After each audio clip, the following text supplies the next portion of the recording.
right. Yeah, that One Nation album, man, would have been incredible. I like the idea Pac had behind that. But why wasn't Fatal on Still I Rise? Um, If you don't mind me asking. I don't mind, man. It's truth season, man. I'm popping out. We're gonna talk about some things. So, um, around this time we was rocking with rap a lot, and Fatal, his manager, he heard we was out there. He had just got dropped from Relativity, and he was going through a lot of different things. He just got out of jail and all that stuff, and we Lil J, we in down at Rap a lot at this time. You know, Yuck Mouth had us come out there to shoot to be in a Still Ballin' video. Shout out to Yuck Mouth. And Lil J, he fell in love with us, man. He said, yo, I guess he spread the word like the Outlawz is coming, and all his artists was like, we need the Outlawz on the song. You know what I mean? Cash Money, they even drove up to come see us and shit from New Orleans. You know, this was when they first, was rocking out. So Fatal, his manager was calling up to Rap a lot, damn near every other day, like, it's another outlaw y'all should have out there. Mind you, we not even signed to Lil J. We was just like, he had us out there for like 2 months, gave us all this money. We signing, writing all these rhymes for his artists and doing all these features and shit. Like this shit was a beautiful thing. Like we needed to be out there at that exact time. And it was a great learning experience for us being out there with Lil J for them 2 months, man. He took great care of us. But Fatal, his manager kept calling. I remember Lil J came in the studio one day and was like, yo, so Fatal manager keep calling the office, and he was asking us about Fatal, and I spoke up for Fatal and let him know, what happened about him being in the group and departing. But I'm like, that's our brother for life, no matter what. And as far as the rapper is concerned, he's one of the fucking best, you know what I mean? And a week or two after that, we was on our way to Galveston with the Ghetto Boys. They had a concert in Galveston, and Lil J said, "Let me pull over at a hotel," and Fatal comes out the hotel, man, and it was like a surprise reunion, and it was really dope, from because we haven't seen Fatal in a while, and yeah, Lil J, and he had Fatal come out there and had like a whole little surprise outlaw shit. We went to the goddamn concert, and it was like we was all back brothers. Napoleon and Fatal, they got to see each other, and niggas was like back brothers again. You know what I mean? And Lil J ended up signing Fatal, but we didn't. We was still on death row at the time. We get a call from Afeni while we were in. To get back to what you were saying, we get a call from Afeni when we were in Houston, and she's saying that she want to do this project. They got all these Tupac and the Outlaw songs, and she's saying, I want y'all to do an album. We sitting on death row at this time. Sugar's locked up. We don't know what's gonna happen. Um, they start putting Still I Rise in motion, and we have a meeting about the way that the songs we're gonna use and this and that. And one of the ladies that worked for her company informed us that Fatal was gonna come off the songs that he was on. It was like they're gonna pay him, his publishing and all of that, whatever they was gonna pay him, but they saying he got to come off Still I Rise, and mind you, we haven't recorded no songs at this time. He ended up, I think it was probably 3 songs on Still I Rise album that he was on that's on the album that his vocals got taken off and got replaced by one of us. So when they told us that, we sitting here like, nah, leave Fatal on the motherfucking album. What you mean he coming off? We was just in Houston with Fatal. Like, everything is good with us in Fatal. Leave him on the album. We like trying to fight for them. And lady basically let us know, like, a Fanny, she was mad at Fatal,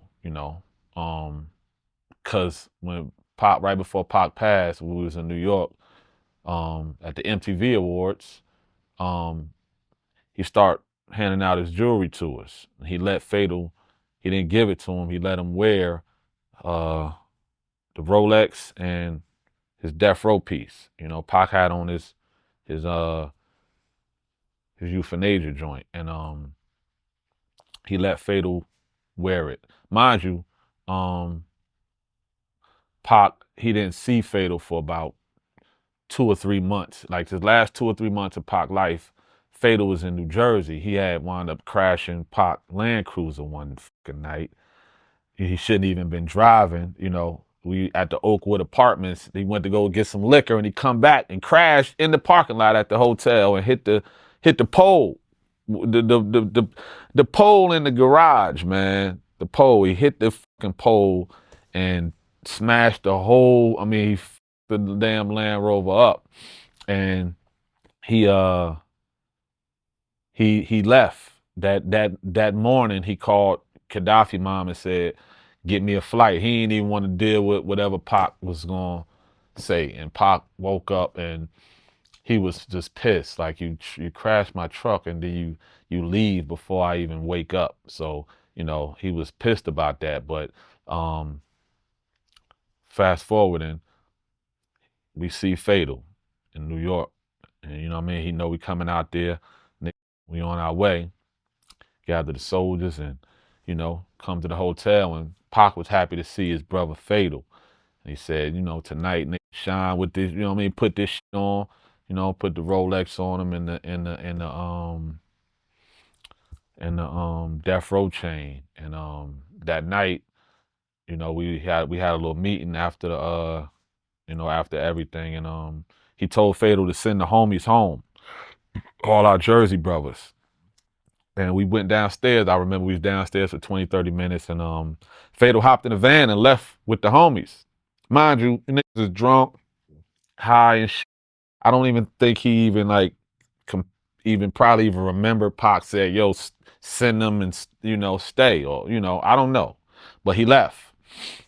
He had no cell phone and no shit like that back then, and Pac was pissed, man. He was pissed, and he wound up getting shot. You know, we go back to Cali, and you know we didn't see Fatal for the next day that we was in New York, so he still had the chain and the Rolex, and Pac ended up getting shot and killed. You know, 2 3 days after we get back, and I guess Afeni was upset that he didn't return it to her.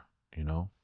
So when Still I Rise, mind you, I don't think none of us ever even talked about this. We get blamed for the last 20 something years that Fatal ain't on Still I Rise. We tried to get them to keep Fatal on Still I Rise. Afeni said no. She was pissed that he didn't return the death row chain and the Rolex, you know.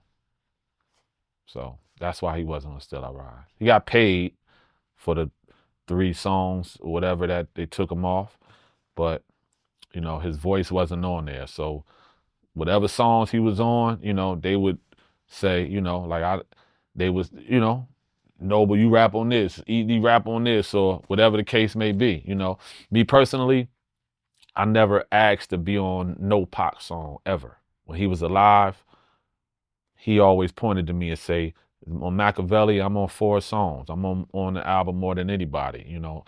All the songs I did with him when he was alive, I never asked to be on anything. It was always, you'll know right to this. Like, and after he passed away, it was the same thing. I would always get a call from somebody from Tupac Estate and, you know, saying, yo, we need you at the studio, rap on this song. You know what I'm saying?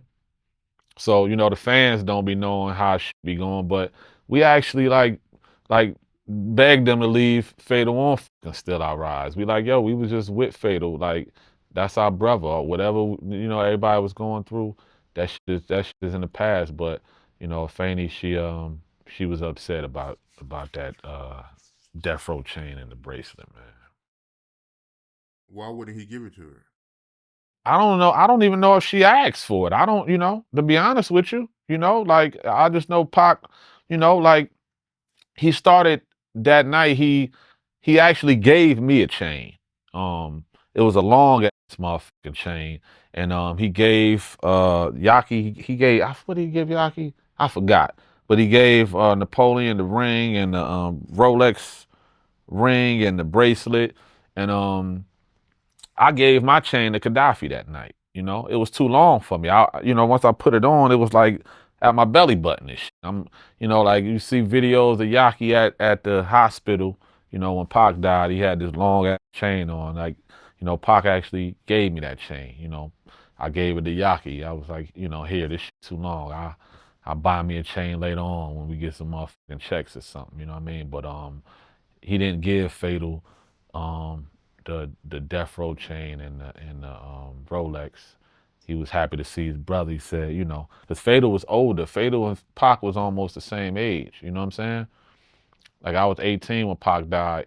Pac was 25. Fatal was probably 24. Fatal was the oldest out of all the Outlaws. So Pac was happy to see him. You know what I mean? And he wanted to shine at the motherfucking awards and shit. You know what I mean? So he was like rock the shit. And, Fatal, he wound up leaving.